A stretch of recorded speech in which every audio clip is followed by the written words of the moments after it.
शासन, विरासत, विकास और समृद्धि के पर्याय का दूसरा नाम है योगी आदित्यनाथ, जिनके मार्गदर्शन में हमेशा जीवन के महत्वपूर्ण सूत्र मुखरित होते हैं। बिठूर के इस पावन धरती पर मैं बहुत ही आदर के साथ माननीय मुख्यमंत्री महोदय से अनुरोध करूंगी कि अपने आशीर्वचनों से, अपने मार्गदर्शन से हमें अनुग्रहित करें। आप सबकी जोरदार तालियों के प्रणाम के साथ।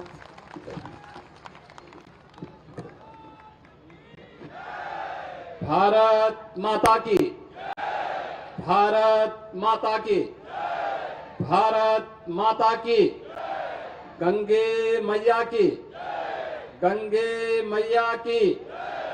छत्रपति शिवाजी महाराज की, छत्रपति शिवाजी महाराज की, नमः पार्वती पतिये हर हर।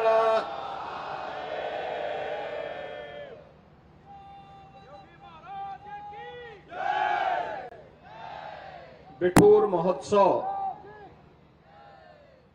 के आज के इस आयोजन में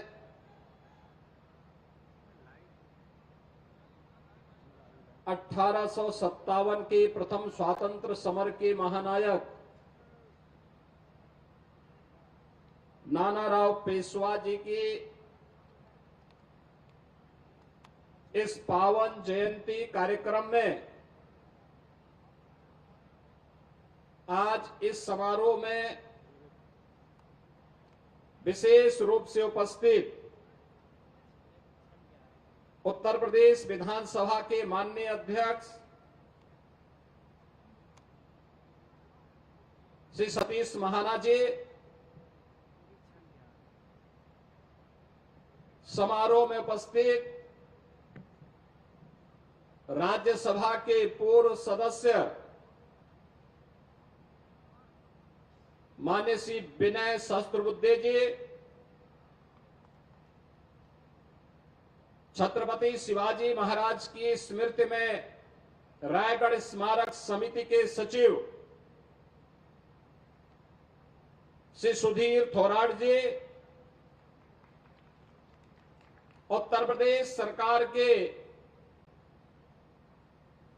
मंत्रीगण श्रीमती प्रतिभा शुक्ला जी, सहजीत पाल जी, माननीय सांसद श्री रमेश अवस्थी जी, इस कार्यक्रम के संयोजक स्थानीय विधायक श्री अभिजीत सिंह सांगा जी, जिला पंचायत अध्यक्ष श्रीमती स्वप्निल वरुण जी, विधान परिषद सदस्य श्री अरुण पाठक जी, माननीय विधायकगण श्रीमती नीलमा कटियार जी, श्री सुरेंद्र मैथानी जी, श्री महेश त्रिवेदी जी, श्री राहुल बच्चा सोनकर जी, श्रीमती सरोज कुरील जी, प्रदेश उपाध्यक्ष भारतीय जनता पार्टी श्रीमती कमलावती सिंह जी, क्षेत्रीय अध्यक्ष श्री प्रकाश पाल जी, जिला अध्यक्ष उपेंद्र पासवान जी, पूर्व विधायक श्री रघुनंदन भदौरिया जी, सुरेश अवस्थी जी, कानपुर और खास तौर पर बिठूर से जुड़े हुए मेरे सभी उपस्थित बहन और भाइयों, आज भारत माता के महान सपूत, देश के प्रथम स्वातंत्र समर के महानायक के रूप में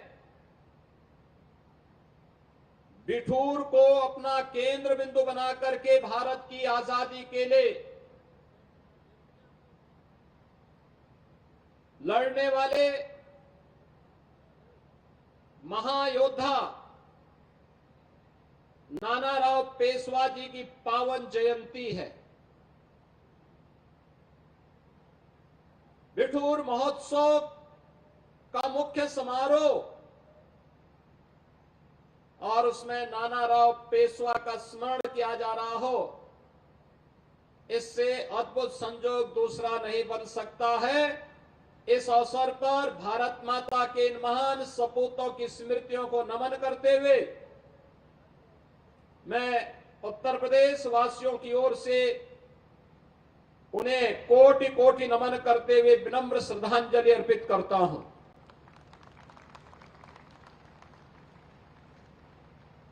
हम सब जानते हैं बिठूर प्राचीन काल से ही भारत की आध्यात्मिक धरोहर की प्रतीक रही है। कहते हैं ब्रह्मा जी ने इस सृष्टि की रचना के लिए अपनी तप के लिए जिस भूमि का चयन किया था वही बिठूर है। महर्षि वाल्मीकि का आश्रम, कहते हैं लव और कुश, इन दोनों का लालन पालन महर्षि वाल्मीकि के सानिध्य में इसी क्षेत्र में हुआ था। और यही नहीं, हम आज भी आसमान की तरफ देखते हैं, ब्रह्म मुहूर्त में उत्तर दिशा में जो एक चमकीला तारा होता है उसका नाम ध्रुव है, लेकिन ध्रुव टीला आपके बिठूर में मौजूद है। इसकी भौगोलिक और प्राकृतिक छटा मां गंगा के सानिध्य में बसी हुई ये बिठूर नगरी कानपुर की तो आत्मा है, एक पहचान देती है अपनी आध्यात्मिक और प्राकृतिक बनावट के नाते, भौगोलिक बनावट के नाते। भारत की आध्यात्मिक ऊर्जा से उत्प्रोत होकर के भारत की स्वाधीनता की लौ को जलाने का केंद्र बिंदु बने। इसीलिए नानाजी राव पेशवा ने इसी धरती को केंद्र बना करके 1857 की व्यूह रचना की थी। यही वो भूमि है जहां पर महारानी लक्ष्मीबाई का बचपन बीता था। उन्होंने घुड़सवारी सीखी थी, तीरंदाजी सीखी थी, युद्ध कला के नए नए गुण सीखे थे। यही वह भूमि है जो देश के अंदर क्रांतिकारियों के लिए एक नई प्रेरणा स्थली बनी थी। और कौन ऐसा भारतीय होगा बिठूर के नाम पर, छत्रपति शिवाजी महाराज के नाम पर, नानाराव पेशवा जी के नाम पर, महारानी लक्ष्मीबाई के नाम पर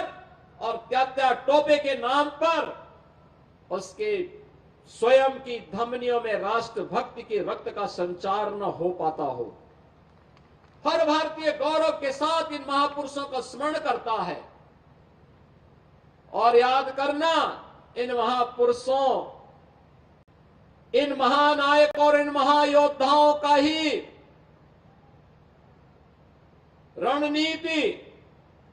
राष्ट्रभक्ति और शौर्य पराक्रम का प्रतीक था कि 1857 में महारानी लक्ष्मीबाई ने इसी बिठूर में रह करके बचपन में जो युद्ध कला के गुण सीखे थे, 1857 में अंग्रेज झांसी पे कब्जा नहीं कर पाए थे, नहीं कर पाए थे। धोखे से 1858 में उन्होंने महारानी लक्ष्मीबाई से धोखे से हमला करके उन्होंने झांसी में महारानी लक्ष्मीबाई से युद्ध किया था। 1857 में अंग्रेज बुरी तरह परास्त हुए थे और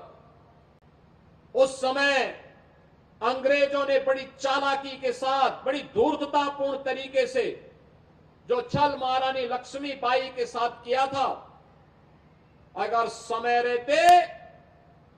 इस छल के बारे में थोड़ी भी भनक लग गई होती तब तक तात्या टोपे के नेतृत्व में नाना राव पेशवा की सेना वहां पहुंच चुकी होती। अंग्रेजों का कचमूर ये लोग झांसी में ही निकाल दिए होते।